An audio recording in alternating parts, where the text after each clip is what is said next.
ugu horeedo aan ka soo tagay aan ku sheego waa inaad rabbi tala saaratid tala saarashada Allah waa waxa kaliya aad ku gaari kartid waa inaad rabbi tala saartid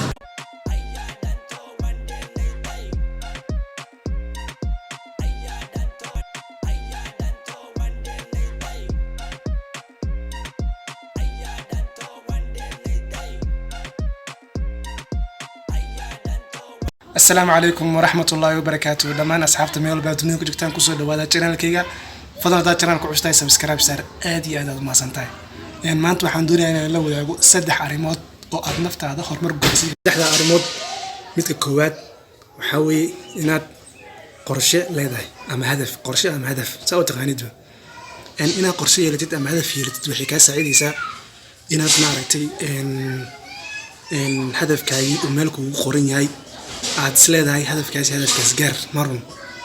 oo marka hadafkaaga mar walba aad maartay dad seexanaysid dad soo kiciysid dad maartay aad shaqeynaysid mar walba hadafkaaga oo kuwa ka hor muuqdo ay tahay inaad maartay mar walba hadafkaagaas aad fiirisid lambarka labaad waxa weeye inaad dadaalkeeda la timaadid hadaf aan leeyahay hadafkayga meel buu igu qoran yahay laakiin waan iska seexanayaa macquul ma waa inaad dadaalkeeda la timaadid soo kacdid awoodda saartid sida aad mar walba aad maaragtay aad dadaalkaas ku muujin lahayd mar walba aad u gaarsiin lahayd hadafkaaga inaad gaartid mar walba waa inay qalbigaaga jirto oo dadaalkeeda la timaado tan saddexaad waxa weeye wax loo yaqaan resource sida waxay noqon kartaa dhaqaalo ama in garab lagu siiyo kaleeto ama maaragtay in agabkii waxa maaragtay wax ku qabsan leedo kale in haystid dhaqaaliyan haato ama haato maaragtay inuu qof ku saacideeyo kaleeto oo lagu caawiyo oo aad dadaalka la timaadid laakiin saacidaad iyo resource uu qof kale u yeesho resource-gan waa inta haddaan mid kaleeto ugu horeedo aan ka soo tagay aan ku sheego waa inaad rabbi tala saaratid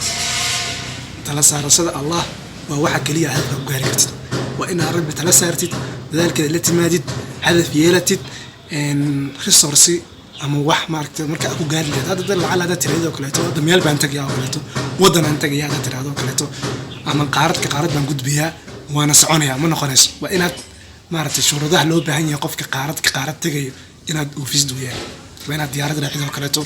waa inaad degmooyinta kaleeto aad bas iyo wax raacido kaleeto marka waa ka faa'iideyso aan aad u mahadsantiin